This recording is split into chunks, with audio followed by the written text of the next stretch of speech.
In regards to health, do you feel safe at Carlmont on campus? No, I do not feel safe. Relatively, yes. Somewhat. For the most part, yes.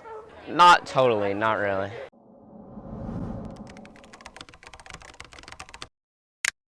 Although Carlmont students have been away from campus for over a year and a half, the school seems much more crowded with people upon return, being at its highest student population of 2,241 students. Shoulder-to-shoulder crowding, coupled with no requirement for masks outside, seems to be a breeding ground for COVID cases. So what is the school itself doing to make the learning environment safer for everyone? The one thing I noticed the most is it seems like there's more students, but it's lunchtime. 2 years ago, when we used to still do in person, you could tell that the halls were a lot less crowded and you could tell there was two ways of traffic, but now it's just one cluster. I remember on the first day, everyone just came out of the bell, everyone just came out and it's super full. It's like a movie scene, there's just heads everywhere. With COVID, it's kind of scary because, anyone can have it even if they're vaccinated. We're all just expected to go to class and be okay with it. I don't think it's necessarily the safest thing. So the guidelines are indoors it's required to have a mask, and outdoors we're following the CDC guidelines.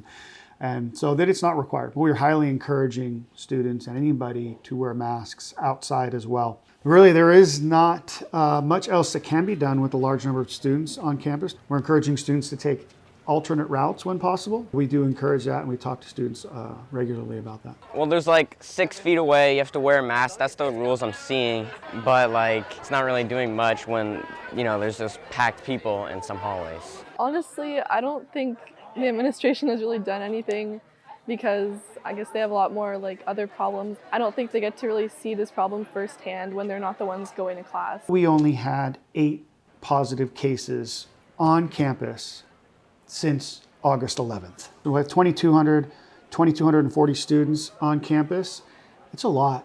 8 seems like a lot, and it can be a lot, but if you think about the large number of students that are here, it doesn't feel like it is a lot. I mean, it could have been a lot worse. Let's just say that. It just shows me that I have to keep being careful because that 8 people could have been me. It's a little scary because, it could come to us at any point, you don't know who it is. I mean, kind of, but they could have had classes with you, they could have had teachers with you, and then once it gets a couple people, it could start picking up and rapidly going to other people. I have people at home who probably shouldn't, it would not be good if they got sick. I think especially I need to try to avoid getting COVID, but especially with all the cases and stuff going around, I know it's not possible. I mean, there's parts of me that are a little anxious at times, right? Because when you see the numbers out in the community and you see that they're high numbers, you kind of get a little nervous.